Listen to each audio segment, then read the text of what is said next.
कुंज बिहारी श्री दुर्लभ श्री विराजमान श्री हरदास श्री हरदास श्री हरदास। बैठ जाओ।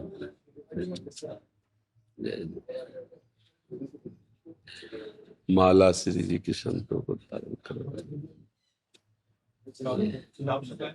ये अमनिया है महाराज जी, तो श्री जी के पास पहुंचा दो।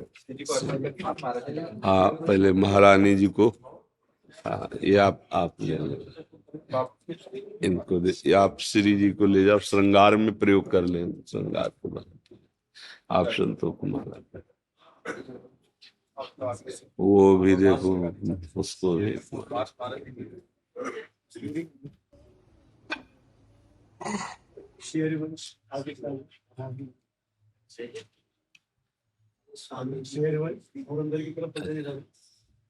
आज से 100-150 साल 300 साल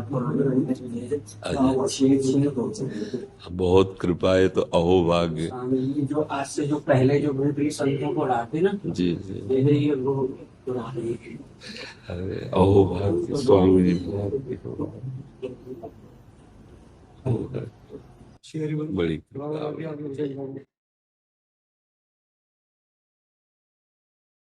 जय जय स्वामी मोनीदास सिंह महाराज थे जी जी जी। तो उस समय जो 500 संत जो करुणाधारी जो नित्य सिद्ध थे उनका चलना। ओ, आपने तो निहाल कर दिया, निहाल कर।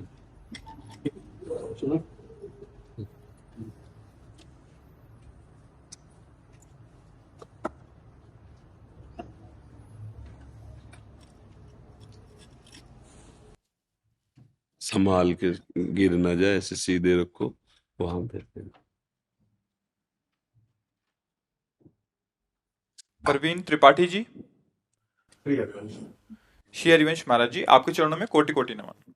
महाराज जी, भूतकाल तथा भविष्य काल के विचारों के चिंतन से मतलब ओवर थिंकिंग मन में अशांति सी बनी रहती है। यूट्यूब के माध्यम से विगत कई महीनों से आपका सत्संग सुन रहा हूँ और श्री राधा नाम का जप कर रहा हूँ, जिससे मन शांत होता है, पर वह स्थायी नहीं रहता। कृपया मार्गदर्शन क्योंकि करें। अभी पूरे दुष्कृत नष्ट नहीं हुए है ना। और ये क्या राधा राधा लिखा गया तुम्हारे वस्त्र में? ठीक नहीं है। इसे अगर बाथरूम में धोगे तो अपराध बनेगा। नाम लिखा है, इसको हम सिंहासन में विराजमान करते हैं, इसको हम हृदय में धारण, जैसे राधा नाम है ना, शौच स्नान के समय इसको अपने शिराने ऊपर से आसन रख के तब विराजमान आराध्य देव। कभी आप इसे धोएंगे ना, बाथरूम में धोएंगे ना, तो जहां हम लघु शंका करते हैं, जहां हमारे स्नान का जल वहां जाएगा ना। इसलिए जो लोग नहीं जानते, उस निमित्त से हम टोक कर बोले कि कोई भी नाम जिस वस्त्र में लिखा हो, या तो उसे आसन पे विराजमान कर लो, सिराने रख लो, पर उसका इस तरह जैसे प्रयोग कर रहे हो, प्रयोग निषेध नहीं है, लेकिन इसके बाद की जो प्रक्रिया वो निषेध है।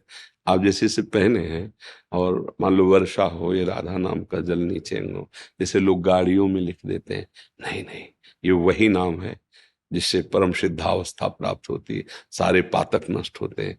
प्रभु के नाम, श्यामा जी का नाम, लाडली जी का नाम।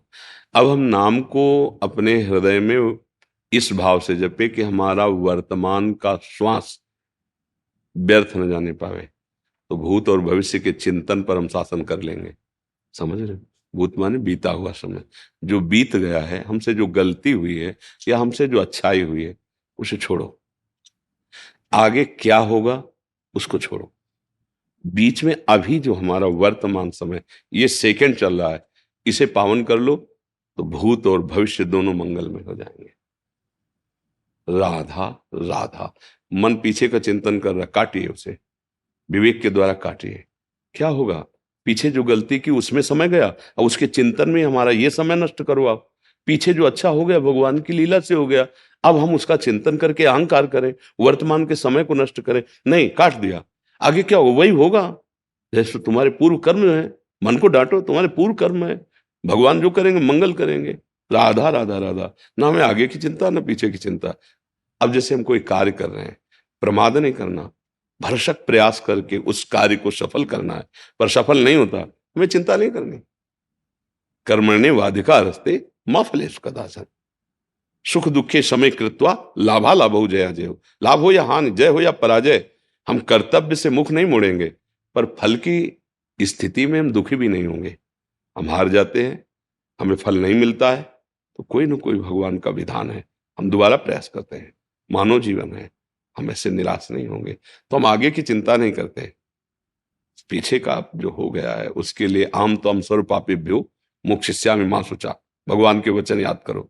अब कोई बात नहीं। वर्तमान में ना आचरण में गलती होनी चाहिए, ना कर्तव्य में प्रमाद होना चाहिए, ना नाम जब छूटना चाहिए, फिर आप त्रिलोकी पर विजय प्राप्त कर लेंगे। ये स्थूल सूक्ष्म कारण, भूत भविष्य वर्तमान, सब मंगल हो जाएगा। क्यों चिंता करते हो?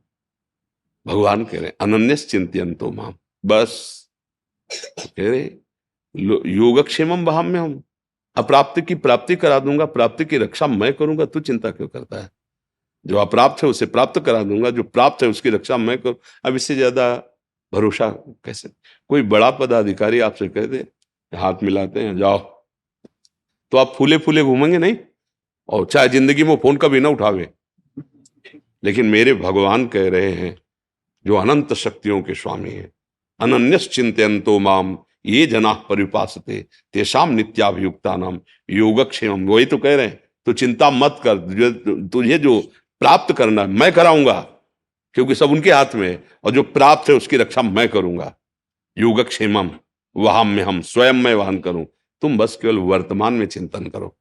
शाम तक भजन होगा कि नहीं मुझे इसकी परवाह नहीं, पर अभी वाला मिनट हम खाली नहीं जाने देंगे, तो पूरा जीवन भजन में हो जाएगा।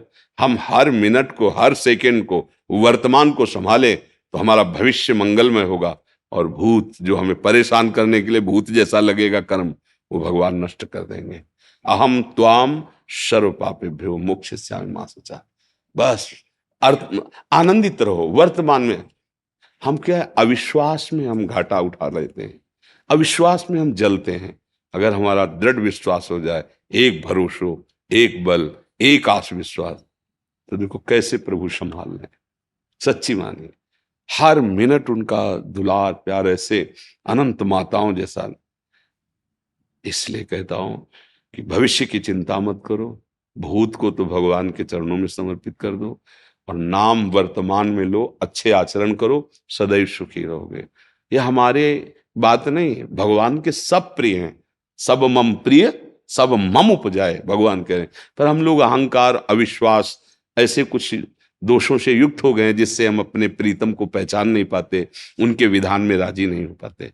समझ रहे हैं आप? वर्तमान को संभालिए, उनके बल से वर्तमान में अच्छे आचरण हो, नाम जप हो, बस चिंता मत करो भूत और भविष्य की, वो संभाल लेंगे। हमारा कल्याण कैसे होगा इसकी चिंता न करो। भगवान कह रहे तेसाम हम समुद्धरता मृत्यु संसार सागरात, मैं उसका उद्धार। हमें तो यही समझ में आता है, एक छोटा पदवी वाला बोल दे तो हमें गुमान हो जाता है, गर्व हो जाता है, और अखिल कोटि ब्रह्मांडों के प्रभु कह रहे हो हमें गुमान नहीं हो रहा, हमें बात समझ में नहीं आ रही। अरे मैं फूले फूले घूमना चाहिए, हमारा ठेका भगवान ने ले लिया। अच्छा वो सर्वज्ञ नहीं, अगर कोई पदाधिकारी ले, मेरे प्रभु तो सर्वज्ञ है, वो सर्वत्र नहीं, मेरे प्रभु सर्वत्र है। वो सर्वशक्तिमान नहीं, एक लिमिट है उसकी शक्ति की, प्रभु तो सर्वशक्तिमान है, इसलिए मुझे तो और प्रसन्न हो जाना चाहिए, पर हमें विश्वास नहीं होता, इसलिए हमारा ये चित्त ऐसे। तो आप चिंता न करो, उसको विवेक से काटते रहो, मन को समझाते रहो, ए तेरी गलत सलाह है। वर्तमान में नाम जप करोगे तो ये बल मिल जाएगा। नाम जपत आई सब सोई, देव सुबुद्धि कृपा करी मोई। जब नाम जप होता है ना, तो सब ज्ञान विज्ञान अंदर आने लगता है, बुद्धि में प्रकाश हो जाता है, वो मन को शासन में ले लेती है। अभी क्या है, मन बुद्धि को अधीन किए हुए, मन बुद्धि को अधीन किए हुए, इंद्रियां मन को अधीन किए, सब उल्टा हो रहा है, इसीलिए हम फंसते चले जा रहे हैं। जरा नाम जप कीजिए, अब जो वास्तविक शासन हो, बुद्धि मन को अधीन कर लेगी, मन इंद्रियों को अधीन कर लेगा, इंद्रियां निर्विषय हो जाएंगी, भगवत साक्षात्कार हो जाएगा। नाम जप करो। श्री भोलूदास जी, राधे राधे महाराज जी, आपके चरणों में कोटि कोटि प्रणाम। महाराज जी, शास्त्र आज्ञा पालन करने का निरंतर बल कैसे मिले? गुरु चरण आश्रय से। ध्यान मूलम गुरु मूर्ति, पूजा मूलम गुरु पदम, मंत्र मूलम गुरु वाक्यम, मोक्ष मूलम गुरु कृपा। श्री गुरुदेव भगवान के चरणों का आश्रय समस्त ज्ञान विज्ञान से संपन्न कर देता है। बस आश्रय लेना कठिन है गुरुदेव का, अहंकार के कारण। जे गुरु चरण रेणु सिर धरहीं, ते जन सकल विभव वस करहीं। जे गुरु चरण रेणु अनुरागी, ते लोकहु वेदहु बड़ भागी। गुरु प्रसन्न साहवन कूला, मिटी सकल कल्पित भय शूला। कहावत में भी कहते गुरु मेहरबान तो चेला पहलवान। यही तो प्रश्न है ना, कि हमें कैसे वो ताकत मिले कि हम शास्त्र प्रमाणित जीवन व्यतीत कर सके। गुरु कृपा कटाक्ष, गुरु कृपा। दूसरी कुछ हमारी बुद्धि को जो प्रकाश मिलता है परमार्थ का, वो अज्ञान तिमिरांधस्य ज्ञानांजन शलाकया चक्षुरुन्मीलितं तस्मै श्री गुरवे। हम अपने हृदय की बात कहते हैं। अगर गुरु कृपा ऐसे कर दी जाए तो जैसे प्राण निकल जाते, शरीर मृत हो जाता है, ऐसे हम हैं। गुरु कृपा ही हमारा जीवन है, गुरु कृपा ही जो कुछ है, गुरु कृपा ही है। अगर हमें गुरु कृपा का भरोसा हो जाए तो फिर सब यंत्र जो अंतःकरण है ना, जो ये तन्मय हो रहा है प्रकृति में, ये भगवत स्वरूप हो जाए। बस गुरु प्रताप पर दृढ़। आजकल हम अपने लोग मनमानी आचरण के द्वारा गुरु को साधारण मनुष्य या बहुत बहुत भजनानंदी संत समझकर उनकी अवहेलना कर देते हैं। हम गा जरूर लेते हैं गुरु साक्षात पर ब्रह्म, लेकिन अनुभव नहीं कर पाते। अगर अनुभव हो जाए तो फिर प्राप्ति किसकी करनी है? सामने वस्तु तत्व बैठा है, वो अनुभव में आ जाए। जिसकी निष्ठा हो गई गुरु चरणों में, तो शास्त्र सम्मत उसका जीवन हो जाता है। मन ऐसा मतवाला हाथी है कि गुरु शासन के बिना ये कब्जे में नहीं आता। जैसे वो होता है ना अंकुश, तो निरंकुश मन को गुरुदेव के कृपा कटाक्ष वचन उपदेश मंत्र, ये अंकुश हैं जिनके द्वारा ये वश में होता है। अन्यथा सूत्र याद कर लो शास्त्रों के, पर वो तुमको ले वहीं जाएगा जहां उसकी संकल्प वृत्ति गई है। आपके सहयोग से आपने जो स्वीकृति देकर संकल्प बना लिया, वो वहीं तुम्हें भ्रष्ट करेगा। अब बचा सकते हैं तो गुरुदेव बचा सकते हैं। वो अंदर भी हैं, बाहर भी हैं। उन्हीं का ये साम्राज्य है, अध्यात्म साम्राज्य गुरुदेव का है। हमारी तो समझ में इतना आया है कि गुरुदेव के वचनों पर चलना, गुरुदेव के चरण आश्रय का बल और जीवन गुरुदेव को समर्पित, तो आपका जीवन गुरुदेव का जीवन, गुरुदेव का जीवन आपका जीवन। जो गुरु वही शिष्य, जो शिष्य वही गुरुदेव। जो शिष्य वही, जो सच्चा शिष्य नहीं बना वो कभी गुरु पद में बैठने लायक नहीं होगा। जो सच्चा शिष्य है वही गुरु, और जो गुरु है वही शिष्य के हृदय में अवतरित हो जाता है।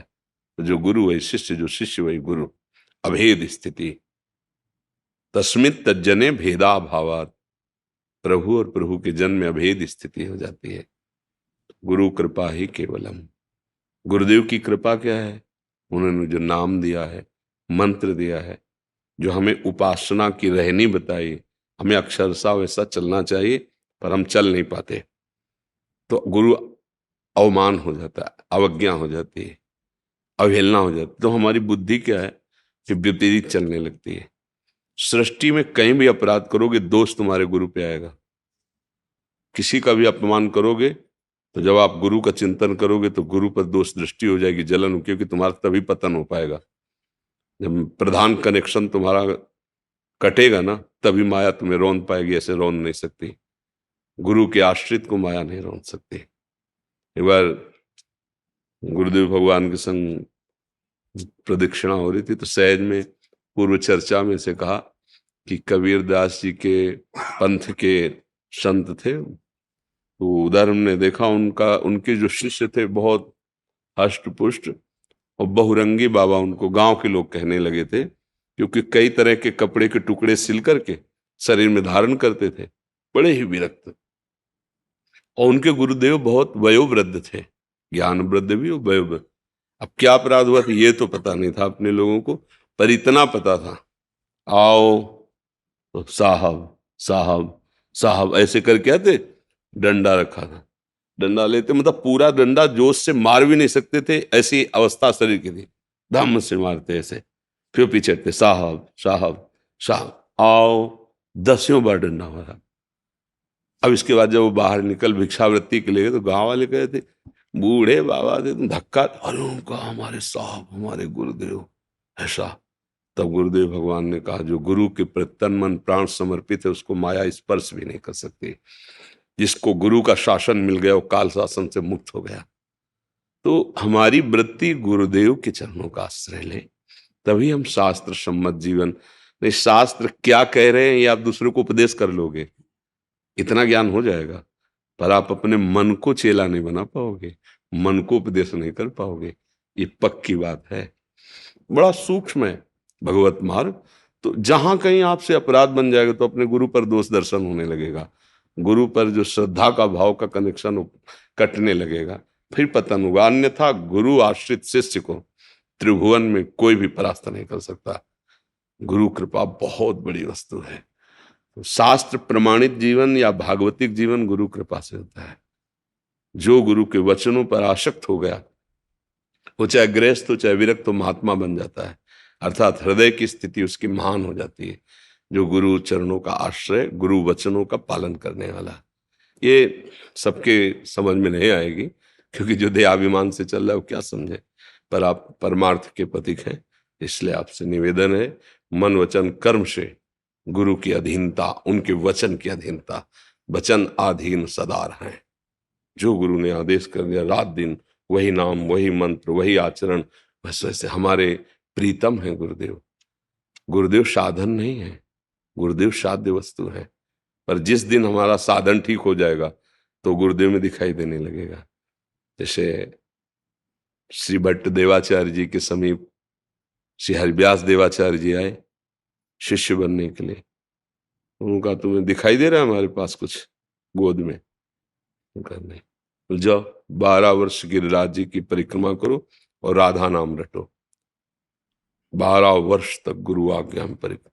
फिर आए, कुछ दिखाई दे रहा है? फिर जाओ 12 वर्ष, फिर जाओ, फिर जो 24 वर्ष बीती, फिर देखो कितना समर्पण। अभी दीक्षा नहीं दी, पर गुरु आज्ञा में 24 वर्ष गिरिराज जी में व्यतीत किए, परिक्रमा देते हुए नाम जप करना, भिक्षावृत्ति। जब आए तो बोले कुछ दिखाए? बोले हाँ, प्रिया प्रीतम गोद में बैठे हैं। तो वही महावाणी को प्रकट करने वाले हरिव्यास देवाचार्य, ये गुरु भक्ति, ये गुरु समर्पण। जब गुरुदेव के वचनों पर, नहीं तो कि 24 दिन के लिए आदेश कर देना कि 24 दिन आप ऐसा करो, तो अपने हट जाएंगे आज्ञा से। 24 साल गुरु की आज्ञा, जबकि बनाया नहीं था, केवल कह रहे थे स्वीकार कर लो, उन्होंने आदेश किया, बस प्रकाशित हो गया। दिव्य निकुंज देश का जो सुख आगम निगम पुराणों से भी अगोचर है, न देवे ब्रह्मादे न खलु हरिभक्त न सुहृदा, इनसे भी वो प्रकाशित हो गया। हरिव्यास देवाच महावाणी, महावाणी अगूढ़ रस है, ऐसा जो गूढ़तम से भी प्रकाशित है, एकदम प्रकट रखा है। पर बहुत महावाणी कोई सबकी समझ में आने वाली थोड़ी बात है। महाप्रेम रस प्रिया प्रीतम, पर गुरु कृपा से जो लीला देख रहे हैं वही लिख रहे हैं। यह है गुरु कृपा। श्री अग्रदेवाचार्य जी के परम कृपा पात्र श्री नाभाजी महाराज, गुरु कृपा ही तो थी ना। जो दिव्य दिव्य महापुरुष जिनके विषय में आप चिंतन भी नहीं कर सकते, उनका चरित्र लिखा है। जिसका चिंतन किया वो महापुरुष आके पूरा चरित्र बता गए। दिव्य दृष्टि संपन्न, बाह्य दृष्टि तो दिव्य दृष्टि संपन्न। जब अपने गुरु जी की मानसिक सेवा में, तो उन्होंने पूछा तुम कौन? तो उनका आपका जूठन पाने वाला। यहाँ कैसे? मतलब मानसिक सेवा में तुम्हारा, हमारी मानसिक सेवा, शिष्य की मानसिक सेवा में गुरु का प्रवेश तो ठीक है, लेकिन गुरु की मानसिक सेवा में शिष्य का प्रवेश? तो उनका आपकी जूठन मतलब आपकी कृपा प्रसादी से। तो ये जितना भी अध्यात्म वैभव है ये गुरु कृपा से मिलता है। ऐसे गीता जी में भगवान ने कहा महापुरुषों के पास जाए, प्रणिपातेन च प्रश्नया, दैन्य भाव से, शरणागत भाव से, तब जाकर के बोध होता है। तो इसलिए हमें लौकिक दृष्टि न रखते हुए भागवतिक दृष्टि रखकर गुरुदेव के वचनों पर चले तो शास्त्र सम्मत ज्ञान स्वयं हमारे हृदय में, जो भी यंत्र हमारे भाग रहे हैं ना, सब ठीक हो जाएंगे। गुरु कृपा में बहुत बड़ा बल होता है, बहुत आप सोच नहीं सकते। मतलब कर तुम अकर तुम अन्यथा कर तुम गुरुदेव, बस बहुत बार ये मतलब अनुभव की बात कह रहे हैं। जहां हमारी बुद्धि काम नहीं कर रही, जहां हमारा बल काम नहीं कर रहा, जहां हम हार रहे हैं, वहां गुरुदेव ने वैसे उठा दिया, छू ही नहीं पाया। नीचे का जो ताप था, जो जलन, छू नहीं पाया। इसलिए गुरु जैसा कृपालु, गुरु जैसा महामहिम, तो भगवान ने भी आज्ञा की, मोते अधिक गुरु ही जिए जाने। अपने हृदय में गुरुदेव भगवान को मेरे से भी अधिक माने, क्योंकि उन्हीं की कृपा से मेरा अनुभव होता है। मैं उसी के हृदय में प्रकाशित होता हूं जिसके हृदय में गुरु कृपा होती है। आशीष जी, जी महाराज जी आपके चरणों में कोटि कोटि प्रणाम। महाराज जी, जिस प्रकार भक्त के अंदर व्याकुलता आती है भगवान के दर्शन की, क्या ठीक उसी प्रकार भगवान भी अरे वो व्याकुल हो जाते भगवान ही व्याकुलता रूप में आते हैं। भगवान में आती क्या है, भगवान ही व्याकुलता रूप में आते हैं। समझ रहे हो ना? भक्त के हृदय में जो भगवत मिलन की व्याकुलता होती है वो भगवान ही है। वही व्याकुलता जब प्रकाशित हो जाती है तो भगवान उसी में प्रकाशित हो जाते हैं। वो अपनी थोड़ी है, वो भगवान ही कृपा कर व्याकुलता रूप में आते हैं। जहां परम व्याकुलता बढ़ी, बस उसी समय साक्षात्कार हो जाता है। पर अब व्याकुलता पहले इस बात की हो कि हम भजन भूले ना, प्रभु का चिंतन। नारद जी ने लिखा है, तद विस्मरणेन परम व्याकुलते थे।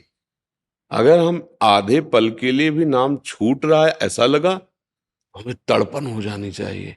जैसे मछली को जल से अलग करो ना तो प्राण उसके, ऐसे तद विस्मरणेन परम व्याकुलते थे। तदर्पिता अखिलाचारिता तद स्मरणेन परम व्याकुल। सारे आचरण आपके भगवत समर्पित होना चाहिए। श्री कृष्ण अनुकूल लेन, प्रभु के अनुकूल, प्रतिकूल वर्जनम, प्रतिकूल का त्याग, और निरंतर नाम जप। तब जो ये व्याकुलता भगवत दर्शन की होती है, ये स्वयं भगवान ही होते हैं। ये भगवत स्वरूप है।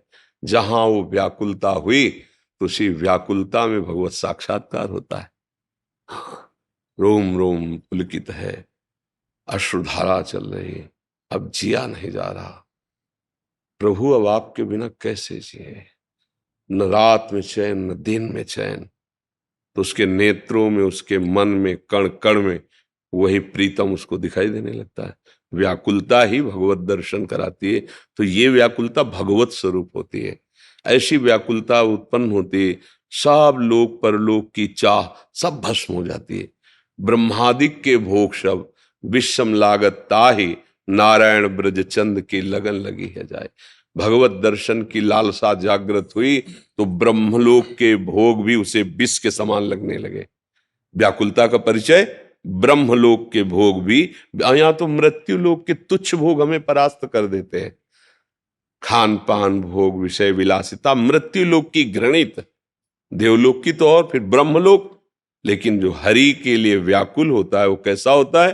बोले ब्रह्मलोक के जितने भी भोग हैं उसे विषवत दिखाई देते हैं। जैसे कोई बमन खाना नहीं चाहेगा, ऐसे रमा विलास राम अनुरागी तजत बमन। जिमे जन बड़ो, वो बड़ भागी महापुरुष समस्त माया के वैभव को बमन की भांति त्याग कर भगवान के लिए केवल व्याकुल। तो ये जो व्याकुलता है ये साधना का फल नहीं है, ये स्वयं साध्य है। स्वयं भगवान कृपा करके व्याकुलता विरह रूप में आते हैं। बस वो जहां विरह व्याकुलता आई तो भगवान प्रकाशित हो जाते हैं। रुरुदु सुस्वरम राजन कृष्ण दर्शन लालसा। तो उसी समय तासा महावीर भूत छौरी इसमय मान मुखाम्बुजा पीतांबर धरा सृग्वी साक्षात मनमथ मनमथा। करोड़ करोड़ कामों के भी मन को मत देने वाले मुरली मनोहर ललित त्रिभंगी श्याम सुंदर वही तासा महावीर उसी समय उन्हीं के बीच में वही प्रकट हो गए। कब? जब कृष्ण दर्शन लालसा रुरुदु सुस्वरम राजन। भगवत दर्शन की लालसा से ऐसा रोना प्रकट हुआ कि अब प्राण निकल जाएंगे यदि आप नहीं मिले। कबीरदास जी भी कहते, बिन रोए किन पाइया प्रेम प्यारा मीत। प्रेम ते प्रगट होए ये प्रेम व्याकुलता भगवत स्वरूप है, इसी में भगवत साक्षात्कार होता है, समझ रहे। और ये होती तदर्पिता अखिलाचारिता तद स्मरणेन परम व्याकुलते। कोई भी आचरण भगवान के विरुद्ध ना हो, भगवत समर्पित आचरण हो, और नाम जब ऐसे हो कि अगर आधे पल के लिए भी छूट जाए तो व्याकुल हो जाए, जैसे मछली जल के बिना। तो यही व्याकुलता भगवत दर्शन की व्याकुलता में बदल जाती है, और भगवत दर्शन की व्याकुलता ही भगवत स्वरूप में प्रकाशित हो जाती है। वो सब भगवान ही है। ईश्वर वीतरागी हैं, सर्वज्ञ हैं, हितोपदेशी हैं। महाराज जी, अगर हम अपना मतलब भगवान करता धरता कैसे हो सकते हैं किसी जीव का, क्योंकि वो तो उसे वीतरागी हैं। नाम जब करो बुद्धि की नहीं जान पाओगे। सीपी में समुद्र कभी नहीं समाता। एक समुद्र का मेढक जो है कुआं में आके दैवश गिर गया, तो कुआं के मेढक ने कहा कि आप कौन हैं, कहाँ से आए हैं? तो उनका मैं समुद्र में विहार करने वाला हूँ और यहाँ गिर गया हूँ। उनका समुद्र कितना बड़ा होगा? तो इधर से इधर उछला कुआं वाला मेढक, इतना होगा। फिर इधर से इतना होगा। बोले जीवन भर उछलते रहो तो तुम भी इस कुआं की मेड़ के अंतर्गत उस समुद्र को नहीं जान सकते। भगवान क्या है, भगवान कैसे हैं, भगवान कौन है, भगवान ऐसा क्यों करते हैं, सब प्रश्नों का समाधान डट के नाम जप करो। यदि हमारे पास आए हो, नाम जप करो, हर प्रश्न का उत्तर तुम्हारी श्रवणेंद्री में और तुम्हारे हृदय में पहुंच जाएगा। नाम जप नहीं करोगे ना, तो भाई देखो, तर्क विवाद के लिए हमारा जीवन नहीं है। हम सबसे हारे हैं, सबको प्रणाम है। हम कोई ज्ञानी महात्मा नहीं, अपने प्रभु के चरणारविंद का आश्रय लिए। लेकिन हर प्रश्न का उत्तर तभी समझ में आएगा जब आप भजन करोगे, क्योंकि लौकिक विषय तो है नहीं। अब भगवान कैसे करता धरता है ये तुम्हें थोड़ी बता सकते हैं, ये तुम्हारे हृदय में अनुभव में आएगा कि भगवान कैसे हैं, कैसा उनका सृष्टि सृजन है, कैसा उनका पालन है, कैसा उनका संहार है। वो सब कुछ करते हुए भी कुछ नहीं करते, वो सब कुछ करते हुए कुछ भी नहीं करते, और कुछ भी नहीं करते हुए सब कुछ कर रहे हैं। वो सब कुछ होते हुए भी कुछ नहीं है, कुछ नहीं होते हुए भी सब कुछ है। वो सत्य है, वो सत्य और असत दोनों से परे है। कैसे उसको अनिर्वचनीय तत्व जब भजन करोगे तो अनुभव गम में भजे जे, वो आपके अनुभव में आने लगे। और सही पूछो, आप और आप जब मिट जाएगा तभी आप जानोगे कि क्या है। जब तक आप और आप, तब तक उसे जान नहीं सकते। संसार से आसक्त हुआ पुरुष कभी भगवान को जान नहीं सकता, समझ रहे हो। और भगवान में आसक्त हुआ संसार से अनासक्त बकाया नहीं रह जाएगा, सारा ज्ञान आ जाएगा। अब आप देखो, क्या संसार में आसक्त हो या भगवान में?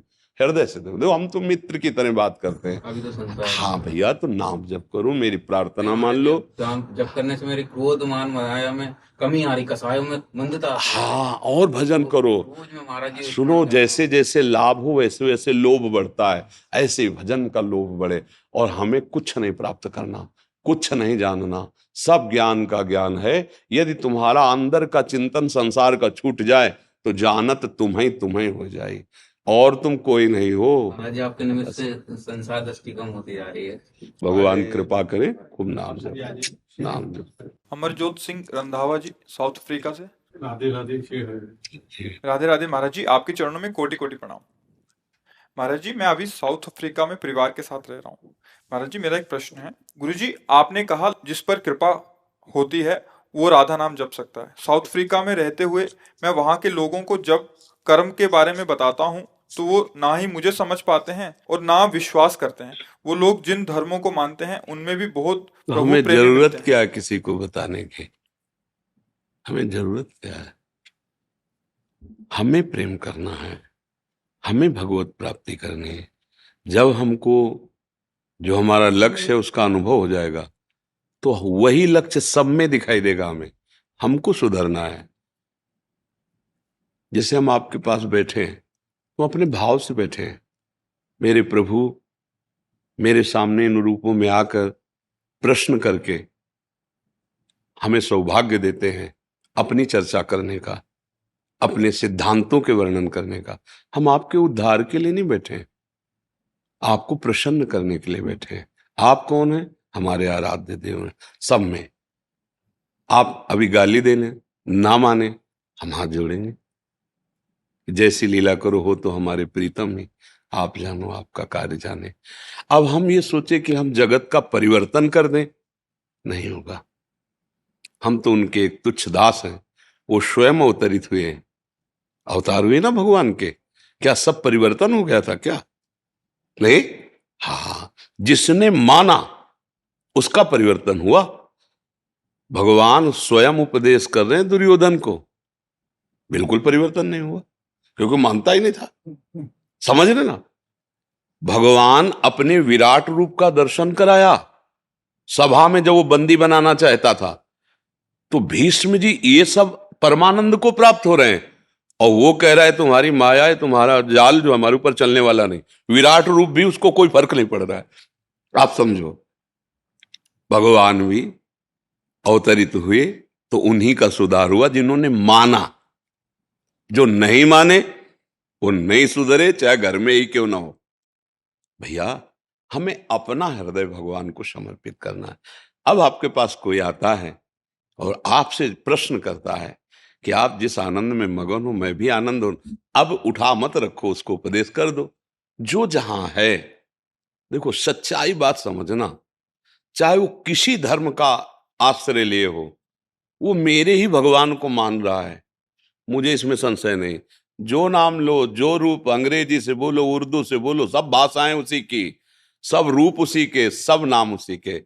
अगर उसके सिद्धांत से चलोगे तो सुखी हो जाओगे, मंगल हो जाएगा।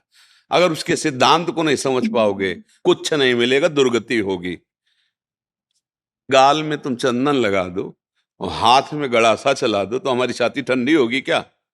तो मेरे विश्व रूप भगवान का पूरा ये अंग है, चाहे वो अंग्रेजी से बोले, उर्दू से बोले, संस्कृत से बोले, हिंदी से बोले, मलयालम, कोई भी भाषा से बोले, सब भाषाएं उसी की, सब रूप उसी के। हमको तो इतना समझ आया है, झगड़े की या अश्रद्धा की कहीं कोई गुंजाइश नहीं है। कहीं रजोगुणी लीला, कहीं तमोगुणी लीला, कहीं सतोगुणी लीला।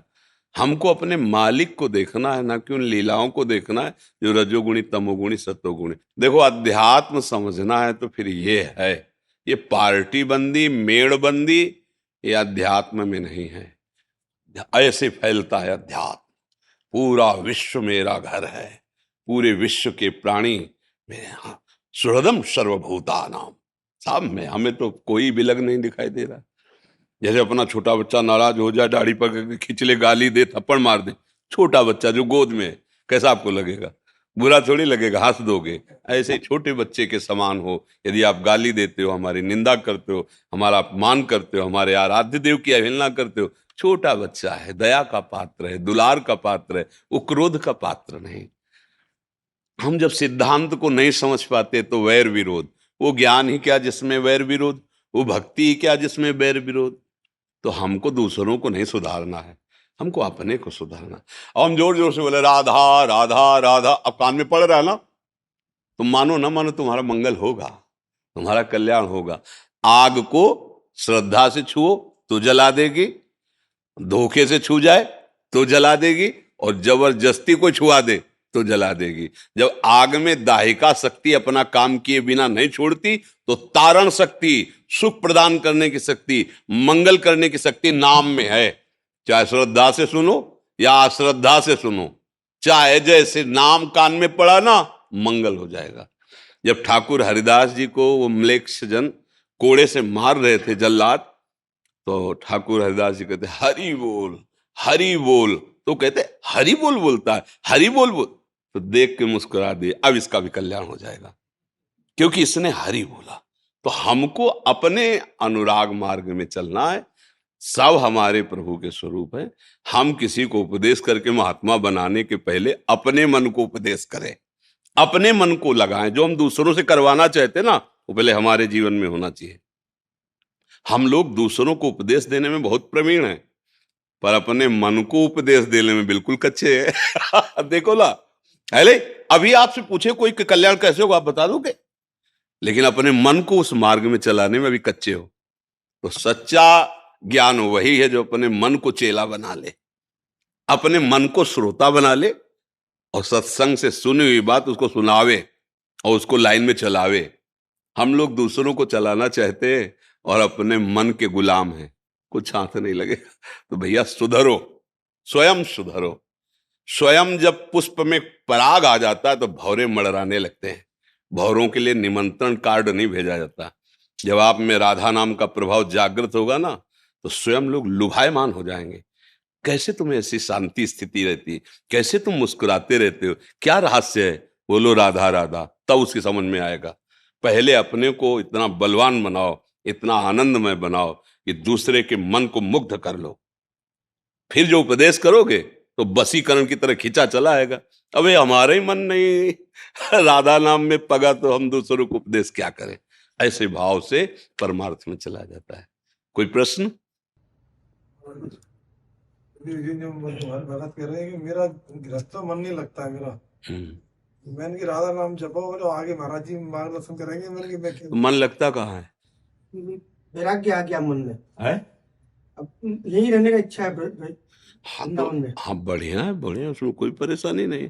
पर जो आपके कर्तव्य कर्म है उनका निर्वाह हो गया।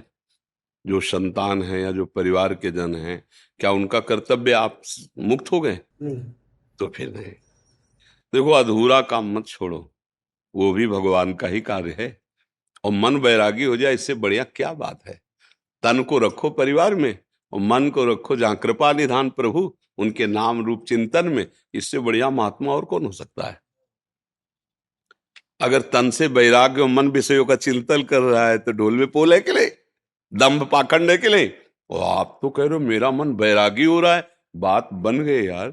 घर में रहते हुए बुजुर्गों की सेवा, बच्चों का पालन पोषण और मन वैरागी, मन भगवान में, यही तो महात्मा का लक्षण है।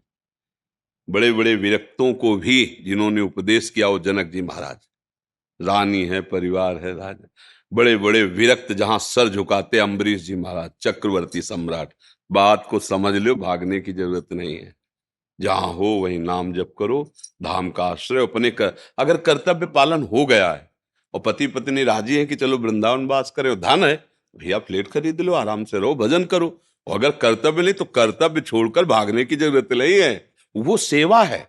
जैसे आपके शरीर का पालन पोषण करके माता पिता ने आपको मार्ग दिया, ऐसे आपका कर्तव्य है। बेटियों का ब्याह हो जाए, बच्चे सुव्यवस्थित, कर्तव्य पूरा हो गया, अब पत्नी को साथ लेकर के वृंदावन वास करो, भजन करो, है नहीं? अगर वो कहती है हम अपने बच्चों के साथ रह लेंगे तो कोई बात नहीं, हम एकांत सेवन करते हैं, क्योंकि अधिकार है, उससे अनुमति लेके ही जाया जा सकता है। ये मनमानी आचरण करने से ना इधर बनता है ना फिर उधर बनता है। नहीं जी जी कि हम ये दीनदयाल अनुसंधान केंद्र का निर्माण करा रहे हैं। जी इससे गाय के उत्पाद से पंचगव्य, हाँ कैंसर के रोगों का निदान, जी बहुत सारे प्रकल्प खड़े कर रहे हैं। आयुर्वेदिक चिकित्सालय, जी ऐसे बहुत बड़े प्रकल्प हैं। हाँ तो इन्हें निरंतर चलाए रखें, हाँ ऐसा आशीर्वाद आपसे। हाँ। इसमें गौएं रखी जाएंगी। हाँ, 250 गाय रखेंगे, हाँ उनका पेशाब, उनका गोबर कलेक्ट करेंगे हाँ और वो अनुसंधान केंद्र में चला जाएगा। हाँ उसका रिसर्च होगा, उसके द्वारा पंचगव्य और दवाइयाँ, फार्मेसी कैसे तैयार हो सकती है। हाँ, बहुत अच्छा आयुर्वेदिक है। चिकित्सालय बना रहे हैं, हाँ, हमारा जो विश्वविद्यालय भी बना रहे हैं। हमारा जो हृदय की बात की, हम आपके साथ हैं हृदय से।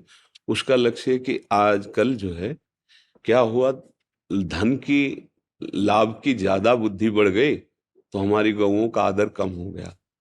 अच्छा, ट्रैक्टर चलने से बछड़ों और बैलों का महत्व खत्म। अच्छा, उनको छोड़ दिया गया है, ऐसे छोड़ दिया गया है। अब वो बहुत तरह से उनको दुख मिलता है और वो एकत्रित होकर जिस फसल में जाते हैं तो वहां उनको या तो भगाया जाता है या वो फसल किसान के लिए। हम चाहते हैं कि सब ऐसे मिल मिल करके गौ सेवक बने।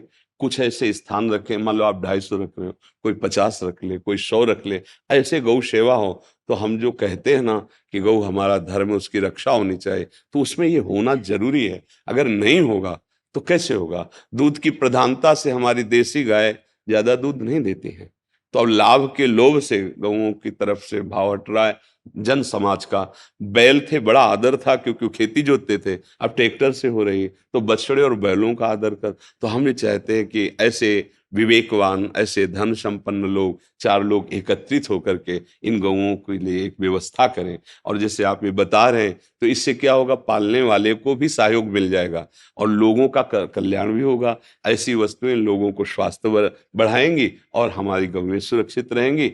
अच्छी बात है, आप इसको कीजिए और इसका विस्तार कीजिए, 4 लोगों को ऐसा उपदेश कीजिए, ऐसा भाव दर्शाइए जिससे वो गौ सेवा परायण रहे। धन्यवाद, धन्यवाद, धन्यवाद, धन्यवाद। जो हमारे मन में डिजायर है, जी मैं अंग्रेजी में एक आध शब्द बोल सकता हूँ, आप इच्छा जो हमारी है जी वो भी ईश्वर की ही है, हम्म। क्योंकि ईश्वर ही सब जगह है। नहीं, इसमें देखना है, इसमें विभाग करना पड़ेगा, अभी आपको समझना होगा। एक है हमारी वासना जनित इच्छा और एक है उपासना जनित इच्छा। उसको ये देखना पड़ेगा कि देह भाव से वासना जनित इच्छा है या उपासना जनित है। उपासना जनित है तो आदरणीय है, और वासना जनित है तो उसको देखना होगा कि धर्म विरुद्ध है या उसमें। जैसे समझिए 2 प्रकार की बुद्धि, इतना आपको तो परिचय मिला होगा, कुमति और सुमति। जैसे रामायण में है ना, कुमति सुमति सबके उर राहें। तो कुमति जनित इच्छा और सुमति जनित इच्छा, अगर कुमति जनित इच्छा है, जैसे जो अधर्माचरण करने वाले जन प्राय कुमति जनित इच्छा होती है, उसका धन अपहरण कर लेना, उसका व्यभिचार कर लेना, उसका ये निषेध है। और जो सुमति जनित इच्छा है, शास्त्र सम्मत है, वो आदरणीय है, उसका पालन करना है। भगवान इच्छाएं प्रकट नहीं करते, आप भजन करके देखिए, इच्छाओं का समाधान होता है।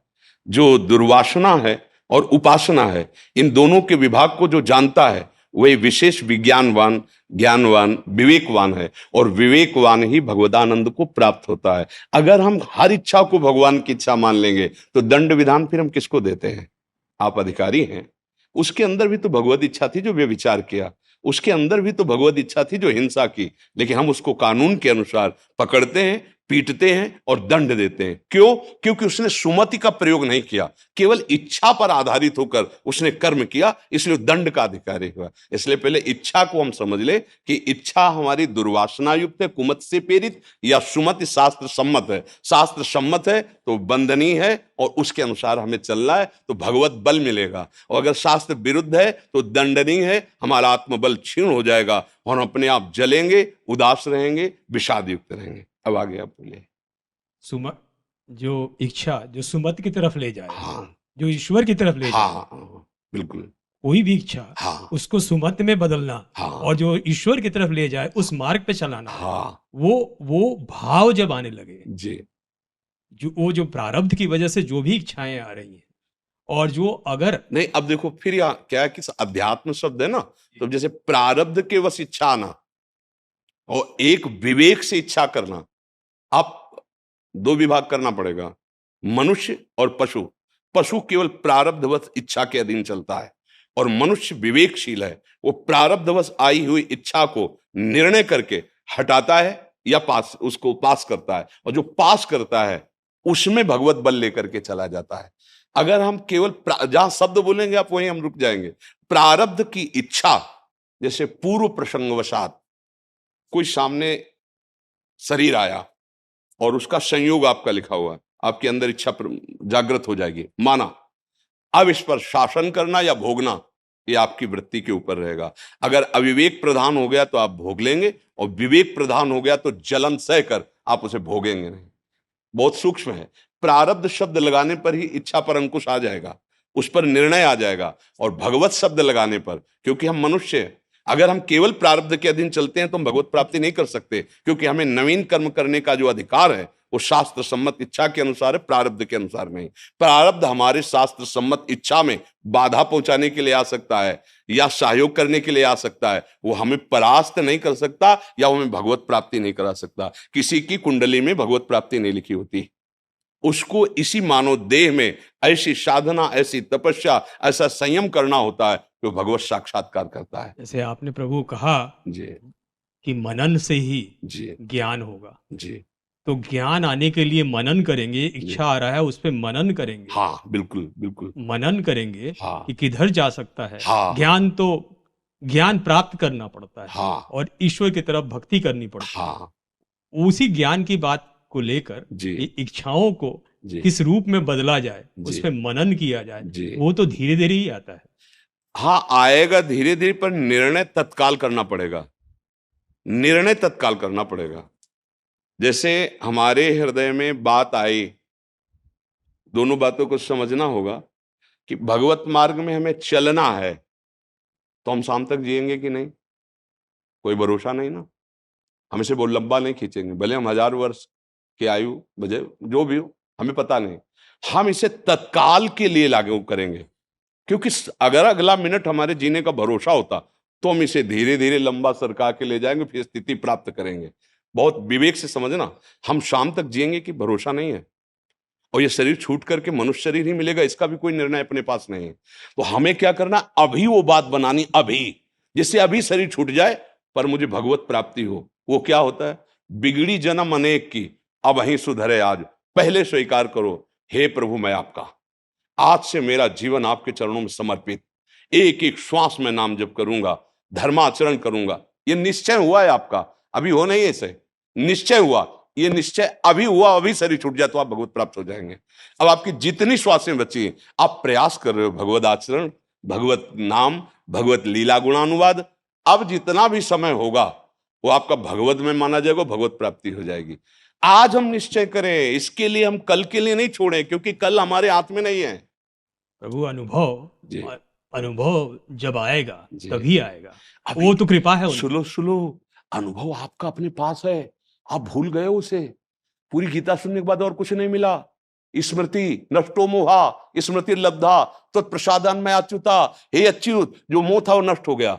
आप ना शरीर हो और आप ना कोई जीव हो, उसी परमात्मा तत्व का अंश हो। अपने को भूलकर, शरीरों के राग में फंसकर, व्यवहार को सत्य मानकर भूल गए। अब अगर इसको सत्य मानते रहोगे तो अनंत जन्म बीत जाएंगे।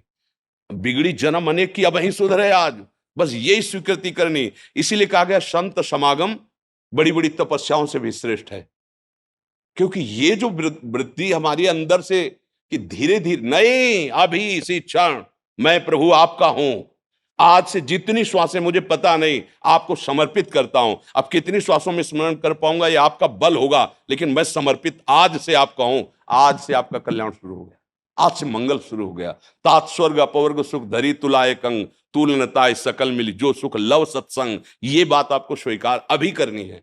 पता नहीं हमारी अगली श्वास है कि नहीं, प्यारे अच्छे से निर्णय करके देखो, अगली श्वास का भरोसा नहीं तो मुझे इसी क्षण वो उपाय कर लेना है कि अगली श्वास जाए तो मैं प्रभु को प्राप्त हो जाऊं, किसी साधन बल से नहीं, या गुण साधनते नहीं हुई, तुम्हारी कृपा पाओ कोई कोई। अभी समझ जाओ और समझ के फिर चलो। जैसे आपको हर समय स्मृति कि आप कौन हैं, आपका पद क्या है, आपका कर्तव्य क्या है, पढ़ना नहीं आपको, ऐसे ये स्मृति जागृत हो जाए कि आप वास्तविक कौन हैं।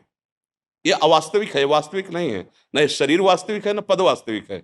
ये तो केवल सेवा मिली है और ये सेवा पात्र है शरीर, पर आप नहीं हैं, आप कुछ और हैं। और उसी को स्वीकार कर लीजिए तो स्वीकृति से सारी बात बन जाएगी।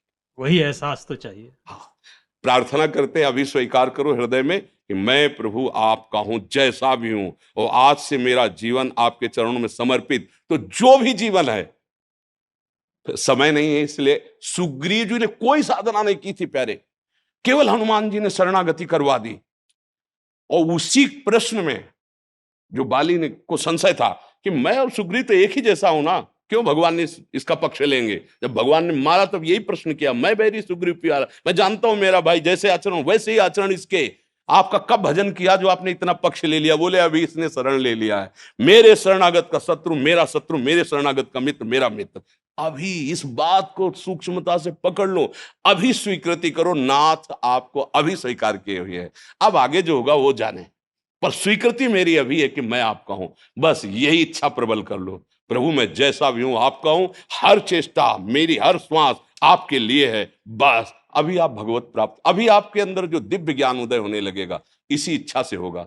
इच्छा से यह ज्ञान होता है, इच्छा से जन्म मृत्यु होता है, और इच्छा से ज्ञान होता है, और इच्छा से मोक्ष प्राप्त हो जाता है। अब ये इच्छा भागवती की इच्छा स्वीकार कर लो। शायद ठाकुर जी की ऐसी कृपा हुई कि यही संभाषण करने के लिए आपको रोका है, उन्हीं का भी विधान है। पर हमें ये बहुत अच्छा लगा कि आप एक ऐसे पद में होते हुए भी आप अध्यात्म के विषय में इतनी प्रवीणता से बात समझ रहे हैं, मतलब विशेष कृपा आपके ऊपर ठाकुर जी की है। नहीं तो कुछ ऐसे पद होते हैं ना जिनका मद चढ़ जाता है तो समझ में अध्यात्म नहीं आता। धन्यवाद धन्यवाद।